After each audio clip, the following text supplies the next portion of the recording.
Mesdames, Messieurs, bonjour, je suis ravi de vous accueillir pour ce journal de la mi-journée sur Alizé. L'Agence régionale de santé vient de publier les résultats des prélèvements effectués sur 130 sites de baignade de l'archipel. Si la presque totalité de nos plages et de nos rivières sont de bonne qualité, 4 sites sont classés de qualité insuffisante. Détail avec Anne-Elisabeth Arsène. Selon un rapport réalisé par l'ARS, la qualité des eaux de baignade pour la période en cours est bonne dans l'ensemble, voire excellente, tant en ce qui concerne l'eau douce que l'eau de mer. C'est à partir de contrôles sanitaires effectués au cours de l'année que ce bilan a été possible. Il classe donc les plages par couleur. Bleu pour excellente qualité, vert pour bonne qualité, orange qualité suffisante et rouge pour insuffisante. Plus de 90% des eaux de baignade sont d'excellente ou de bonne qualité et seuls 3,1% des sites ont été classés de qualité insuffisante. Il s'agit des rivières de Dolé à Gourbert, de Vallée Verte à Vieux Habitants, et le domaine de Val-Ombreuse à Petit-Bourg, ainsi que la plage de Viard, toujours à Petit-Bourg. Le ministère de la Santé surveille ainsi les eaux sur 130 sites de baignade, 112 en mer et 18 en rivière, soit 26 communes concernées, plus Saint-Martin et Saint-Barthélemy. L'eau de baignade est contrôlée au minimum une fois par mois par les services de l'État. Après une semaine de congé, vous avez dû reprendre les bonnes habitudes et donc pour certains, le chemin du travail. Cette dernière journée de vacances d'hier était synonyme de repos pour beaucoup. Muriel Barlagne a baladé sa caméra sur la plage de Sainte-Anne. Dernier bain de mer à la plage du bourg de Sainte-Anne avant la reprise du travail demain. Pour beaucoup, une journée comme les autres. Pas d'organisation particulière pour boucler ce long week-end. Comme d'habitude, moi je travaille et voilà. Les enfants, je les ai amenés pour prendre un petit bain et c'est tout. Voilà. Il va y avoir la rentrée scolaire aussi La semaine prochaine. Alors les enfants sont toujours en vacances. Et s'il le faut, la semaine, le soir, on va les amener prendre un petit bain. Voilà. C'est le boulot qui recommence après l'école et puis voilà la routine qu'on commence. J'ai organisé ma semaine très spécialement par rapport au jour de Pâques justement. Donc en fait là la reprise ça va être avec le boulot mais on peut dire qu'on a passé un bon séjour de Pâques. Et là je vais reprendre le travail et rien d'autre, les vacances sont terminées et c'est tout, le travail c'est tout. Nous ça continue, c'est les vacances toujours, une semaine de vacances en location à Sainte-Anne. Voilà, il n'y a que mon fils qui s'en va, lui, donc c'est son dernier jour de vacances, après 2 mois. Donc c'était super. Vous n'avez rien fait pour organiser cette semaine qui s'annonce? Qui s'annonce, qui arrive, qui recommence. Ah ben oui, ça continue comme pour Pâques, avec les crabes, avec le tout, donc on continue dans la même ambiance. Je repars pour chercher du boulot à Nantes, donc vacances bien profitées, bien passées, donc que du bonheur. On est venu hier et aujourd'hui. Et là, on entre tout à l'heure à la maison et demain, la vie continue, on reprend le boulot. Voilà. On profite des derniers jours de vacances. Voilà. Sinon, voilà. Donc, je vais prendre un petit bain de mer et ensuite, la semaine commence demain avec le travail. Reste à trouver une solution pour les enfants qui, eux, sont en vacances jusqu'à la fin de la semaine. Une préoccupation que n'ont pas ceux qui sont en vacances chez nous, les touristes. 80% des visiteurs qui séjournent en Guadeloupe résident dans l'Hexagone et viennent chez nous essentiellement en vacances. Ils sont hébergés pour plus de la moitié dans les communes de Gosier, Sainte-Anne et Saint-François et passent en moyenne 16 jours en Guadeloupe. Enfin, le budget moyen hors billet qu'ils consacrent à leur séjour est de 1 250 €. Parlons justement du mode d'achat des billets d'avion de ces touristes. En priorité, c'est depuis leur ordinateur qu'ils valident leur voyage vers le soleil de Guadeloupe. Selon une étude Calistat, 59% des touristes privilégient Internet pour l'achat de leurs billets. Alors par Internet, voilà. Le vol à part et puis l'hôtel aussi à part, par Internet. Et on a tapé Internet, on avait vu le prix, c'était très intéressant. Et on a bloqué tout de suite. Toujours selon cette enquête, 27% des touristes passent encore par des agences de voyage classiques et seulement 3% directement à l'aéroport ou via les compagnies aériennes. Mon billet a été réservé via une agence de voyage par téléphone. Elle s'est occupée de tout. En fait, on avait réservé d'abord un billet pour les États-Unis et puis par Air France. Et ensuite, on a eu des offres proposées vraiment pas chères. Et au mois de juin, on nous a proposé la Guadeloupe. Et quand on a vu les prix pour cette époque-là, qui normalement est la période la plus chère, on a sauté dessus à pieds joints. Hein. La démocratisation de la vente en ligne par les compagnies aériennes et les agences de voyage, ainsi que l'explosion d'Internet dans notre vie quotidienne, favorisent fortement cette tendance. D'ici mi-avril, la haute période touristique arrivera à son terme et le nombre de visiteurs fréquentant la Guadeloupe devrait aller à la baisse. Mais en cette dernière semaine du mois de mars, les touristes sont encore nombreux à profiter du soleil de la Guadeloupe, en famille pour certains, mais surtout en couple, comme l'a constaté Anne-Elisabeth Arsène. La majorité des touristes actuels sont des couples. Ces touristes profitent donc de leur séjour pour découvrir notre région. Mais pas que. C'est ce qu'on recherche, la tranquillité, puis bon, et puis c'est très, très propre en plus. Et il y a plein d'activités, les garçons là, avec leur voile, c'est très agréable. On a fait un tour dans les mangroves, et c'est le parc national, on a pris des bateaux, et ils nous ont tous expliqué comment les arbres poussent, pourquoi ils poussent là, les animaux qui y vivent, etc. etc. Et on est venu il y a 3 ans.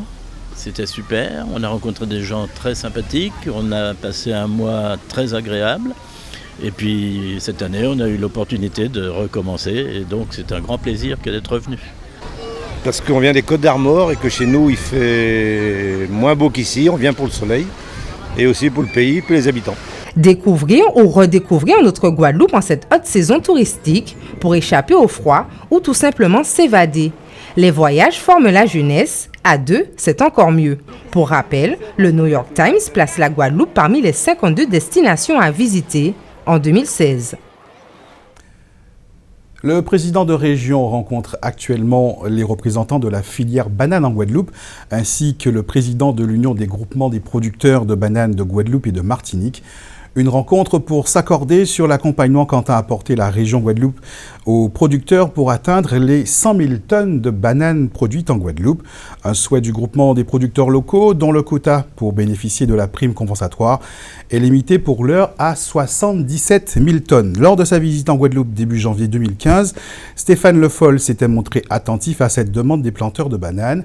Après sa rencontre d'aujourd'hui avec les professionnels du secteur, Harry Chalus doit justement se rendre au ministère de l'Agriculture pour rencontrer Stéphane Le Foll début avril. Selon les producteurs de bananes, cette augmentation de 23 000 tonnes de la production devait permettre l'installation de 40 jeunes producteurs et la création de 500 emplois directs. Guy Losbar succède à Hélène Vainqueur-Christophe à la tête de la SEM patrimoniale. Au cours de l'Assemblée générale qui s'est déroulée jeudi dernier, le premier vice-président du Conseil régional a été élu à l'unanimité des voix.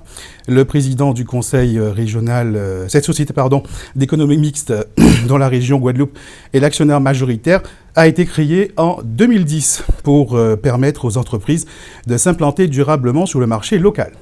Harry Chalus a dit souhaiter que la structure recentre son activité sur le développement économique et l'appui aux entreprises, estimant que certaines activités de la SEM patrimoniale sont aujourd'hui trop éloignées du champ économique. Toujours dans le domaine économique, cette bonne nouvelle pour les petites entreprises de Guadeloupe qui peuvent désormais compter sur un nouveau dispositif d'aide à l'embauche. Les précisions d'Anne-Elisabeth Arsène. Depuis le 18 janvier 2016 et ce jusqu'au 31 décembre 2016, toutes les embauches réalisées dans les entreprises de moins de 250 salariés bénéficieront d'une prime de 4 000 € sur 2 ans par tranche de 500 € par trimestre. Ce dispositif de prime à l'embauche est rétroactif dans un délai de 6 mois. L'État renforce ainsi sa mobilisation en ce qui concerne le développement des TPE et PME en contribuant à la création d'emplois. Cette aide est donc cumulable avec les autres dispositifs existants. Pour en bénéficier, il suffit donc de remplir le formulaire de demande sur le site embauchepme.gouv.fr. C'est ce que l'on appelle une belle saisie. Les douaniers de l'aéroport Félix-Éboué en Guyane viennent d'intercepter 51 kilos de cocaïne durant l'enregistrement d'un vol Air France à destination de Paris-Orly. La drogue était répartie dans les bagages de 3 passagers originaires de Marseille. Ils ont été interpellés. Passons maintenant à notre tour d'horizon de l'actualité dans la grande région. Au Venezuela, un activiste haïtien a été assassiné à son domicile, mais direction d'abord Saint-Martin, où Daniel Gibbs souhaite la construction d'une prison pour les détenus de la Com. C'est la Minute Caraïbe. Le député de Saint-Martin et Saint-Barthélemy s'est entretenu avec le garde des Sceaux pour faire un état des lieux de la justice et proposer des solutions concrètes destinées à faire avancer les 2 îles. Parmi celles-ci, la construction d'une prison à Saint-Martin. Pour Daniel Gibbs, la centaine de détenus de Saint-Martin incarcérés en Guadeloupe justifie pleinement l'ouverture d'un établissement pénitentiaire. Le parlementaire propose, dans l'attente de la construction, de garder les accusés sous écrou dans les locaux de la gendarmerie en attendant d'être jugés pour une durée de 3 jours pour faciliter les comparutions immédiates. Ces différentes mesures seraient une aide aux victimes et un relais efficace pour les associations locales qui œuvrent au quotidien pour la défense de la justice. Daniel Gibbs a également évoqué d'autres sujets relatifs à la complexité de l'organisation de la justice à Saint-Martin et Saint-Barthélemy. Des chantiers qui s'avèrent longs à mettre en œuvre. Le ministre de la Santé dominicain, le Dr Kenneth Darroux, a indiqué que la Dominique a le taux le plus bas de tuberculose dans les Caraïbes. Le ministre a précisé que dans le monde, 9,8 millions de personnes ont été atteintes de tuberculose, ce qui a entraîné 1,5 million de décès en 2014. La tuberculose a été la principale cause de décès chez les patients atteints du sida en 2015. La Dominique continue à porter ses efforts sur la résorption de ce fléau et veille à ce que toutes les personnes qui y sont atteintes ou sont soupçonnées d'avoir la maladie soient traitées rapidement et librement. Les professionnels médicaux ont été félicités pour leurs efforts dans le suivi et le traitement des cas de tuberculose. Le ministre a reconnu que la mise en place de la couverture maladie universelle a un impact direct sur la santé de la population qui a pu recevoir des tests gratuitement. Toutefois, Kenneth Darroux demande à ce que les malades ne soient pas stigmatisés ou discriminés et appelle à la coopération du public dans la lutte contre la maladie. Fritz Saint-Louis, un activiste lié à la communauté des immigrants haïtiens au Venezuela, a été assassiné par des hommes armés qui sont entrés chez lui et ont tiré à plusieurs reprises sur l'homme de 54 ans.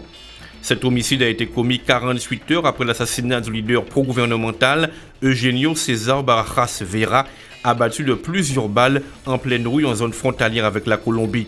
Très rapidement, les réseaux sociaux se sont enflammés, accusant la Colombie d'être le commanditaire de ces 2 meurtres. Mais le ministère des Affaires étrangères de Colombie a rejeté dans un communiqué les déclarations faites à la suite de ces 2 assassinats et a demandé à présenter des preuves des allégations faites sur les réseaux sociaux contre la Colombie. Le Venezuela est l'un des pays les plus violents au monde, avec un taux de 90 homicides pour 100 000 habitants, selon les calculs des ONG établis dans le pays. Quelques mots de sport avant de clore cette édition. Ce soir, les Guanaboys joueront leur qualification pour le prochain tour de la Coupe des Nations de football de la Caraïbe. Vainqueurs au match aller au tir au but la semaine dernière, les joueurs de Gérard Andy seront opposés au Suriname à Paramaribo, à quelques kilomètres de là.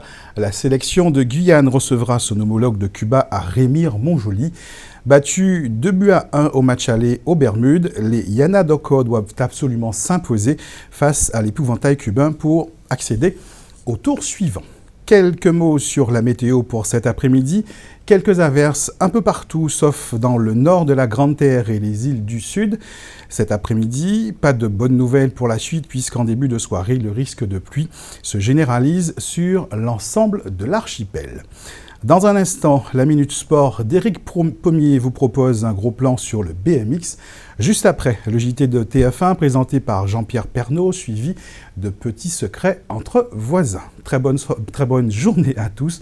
On se retrouve ce soir à 19h pour un nouveau point sur l'actualité régionale.